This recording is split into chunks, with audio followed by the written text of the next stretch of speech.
네, 오늘 증시 마감 시황 알아보겠습니다. 증권팀 어예진 기자 나와 있습니다. 네, 오늘 코스피가 장중에 등락을 거듭하다가 결국 1950선을 내줬네요. 자세한 시황 전해주시죠. 네, 코스피가 장중 등락을 반복하면서 여전히 방향성 잃은 모습을 보였습니다. 키프로스 디폴트 우려로 3거래일 연속 하락세입니다. 마감 지수 확인해 보겠습니다. 오늘 코스피는 전날보다 2.11포인트, 0.11% 내린 1948.71로 장을 마쳤습니다. 투자 주체별로는 외국인이 3,300억 원가량을 내다 팔았는데요. 7거래일 연속 순매도입니다. 반면에 개인과 외국인은 각각 1,200억 원, 2,000억 원 넘게 순매수했습니다.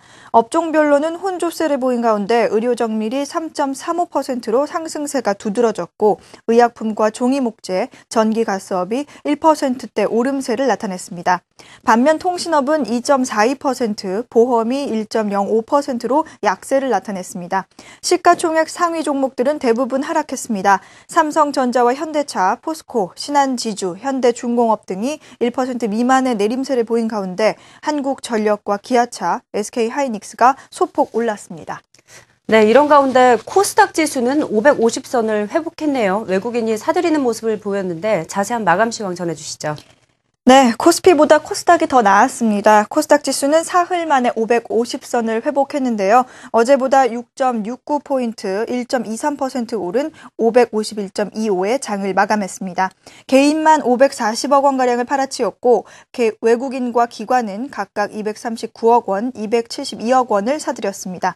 업종별로는 통신 서비스와 디지털 콘텐츠, 출판 매체 복제를 제외한 전 종목이 올랐습니다. 특히 음식료, 담배와 비금속, 제약, 종이목재 업종이 2% 넘게 강세를 보였고 IT 부품과 운송장비 부품도 2% 가까이 올랐습니다. 시가총액 상위 종목 10개 가운데는 CJ E&M과 파트론이 4%대로 가장 많이 올랐고 셀트리온은 액면 병합 후 거래 재개 첫날 3%대 강세를 보였습니다. 네, 오늘 시장에서 눈길을 끈 특징주 몇 종목 좀 짚어주시죠. 네, 오늘 시장에서는 몇 가지 종목의 오름세가 눈에 띄었는데요. 먼저 삼성전자가 의료기기 사업 확대를 위해 추가 인수합병에 나선다는 소식에 헬스케어 관련주들이 강세를 보였습니다. 또 새 정부의 보육정책 가시화 기대감에 보령 메디앙스나 아가방 컴퍼니, 메일유업 등 출산 장려 정책 관련주도 많이 올랐습니다. 개별 종목별로는 동양과 동양네트워크스, 동양시멘트가 동양의 건축자재 부문인 파일사업 매각이 임박했다는 소식에 동반 급등세를 보였습니다. 이 밖에 H&H는 젠백스에 피인수된다는 소식에 나흘 연속 상한가 행진을 보였고 중국 원양자원은 회계법인으로부터 감사 의견 적정을 받았다는 소식에 이틀째 급등세를 보였습니다. 네, 3월 금융주의 배당 시즌이 돌아왔습니다. 저금리와 지지부진한 장세 속에 마땅한 투자처를 찾기 힘든 투자자들의 관심이 높아지고 있습니다. 조연 기자의 보도입니다. 보험주들의 마지막 봄 배당 투자 기회가 될 전망입니다. 비교적 높은 배당 수익률을 기대할 수 있는 금융주들의 결산월이 올해부터는 12월로 변경되기 때문입니다. 예상 배당 수익률을 보면 우선주들이 눈에 띕니다. 대신증권 이 우선주 B의 경우 2013년 회계연도 기준 배당 수익률이 10%를 넘었고 대신증권 우선주와 한국금융지주 우선주도 각각 9.20%, 6.28%의 수익률이 예상됐습니다. 보통주보다 우선주의 가격이 낮은 만큼 상대적으로 높은 배당 수익을 기대할 수 있다는 분석입니다. 증권과 보험으로 나누어 비교하면 기대가 더 높은 것은 보험주입니다. 증권주 같은 경우 올해 업황 악화로 이익이 급감함에 따라서 배당 수익률은 예년만큼 나오기는 힘들 것 같고요. 반면에 보험주 같은 경우는 이익의 안정성이 높기 때문에 배당 수익률 측면에서는 양호한 수준을 나타낼 걸로 판단이 되고 있습니다. 종목별로는 현대해상이 3.75%로 가장 높았고 한화생명과 동양생명, LIG손해보험, 메리츠화재, 동부화재 등 예상 배당 수익률 상위 10종목 중 8개를 보험주가 차지했습니다. 증권주에서는 대신증권과 우리투자증권, 삼성증권, 미래에셋증권 순으로 수익률이 높을 것으로 전망됩니다.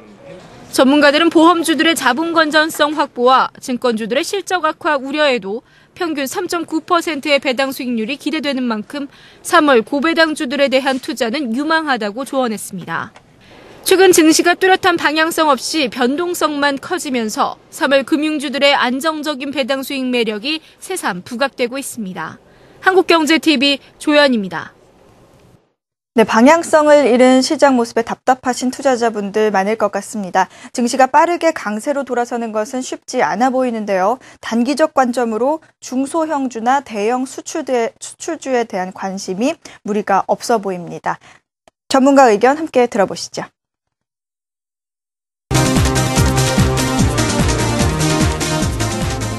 최근에 이제 시장이 외국인의 매도가 계속 진행되다 보니까 특히 또 키플러스라는 불확실성이 있는 상황에서는 쉽게 예단하기는 쉽지는 않습니다. 월말 연초에 어떤 경기 모멘텀도 작용할 수 있기 때문에 반등 가능성이 높다라고 볼 수 있겠습니다. 해외 경제 지표들이 양호하게 발표되고 있는 상태고 해외 증시들이 안정적으로 움직이고 있는 상태이기 때문에 시장이 추가적으로 하락할 여지는 크지 않은 것으로 판단이 되어집니다. 결국에는 이제 주말 동안에는 사실은 키플러스 발 문제들이 어떻게 되는지 체크해 봐야 되고, 왜냐하면 25일 날 또 뭐 구제금융 관련돼서 자금이 집행하느냐 아니 이런 문제들이 있습니다. 3월 말 되다 보니까 어떤 얘기들을 많이 회자되냐 하면 결국 기업들의 실적이 조금씩 체크되고 있습니다. 그러니까 1분기에 대한 실적들이 나오고 있는데 최근에 이제 기업 실적들이 조금씩 바뀌고 있는 부분들을 좀 체크해 봐야지 않겠냐. 다만 월말 경제 지표보다는 증시 내부의 이벤트에 주목을 해야 될 것으로 예상이 됩니다. 키플러스의 구제금융 수용 여부에 주목을 해야 될 것 같고요. 외국인의 매도가 잦아드는지 여부도 시장이 관심을 가져야 할 중요한 변수가 될 것 같습니다.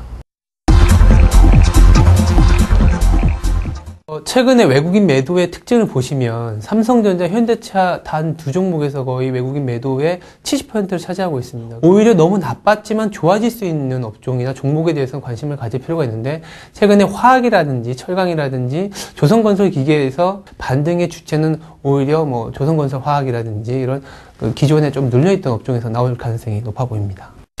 지금 시장이 빠르게 강세로 돌아서기는 쉽지 않다는 점을 우선 인정을 해야 될 것 같고요. 따라서 장기적인 관점에서 접근하기보다는 단기적인 트레이딩 관점에서 접근을 할 필요가 있겠고, 시장이 어려운 상황이기 때문에 틈새 시장을 형성하고 있는 코스닥이나 중소형 쪽에 대해서는 트레이딩 관점이 무방할 것으로 예상이 되어집니다. 네, 지금까지 증시 관련 소식 전해드렸습니다.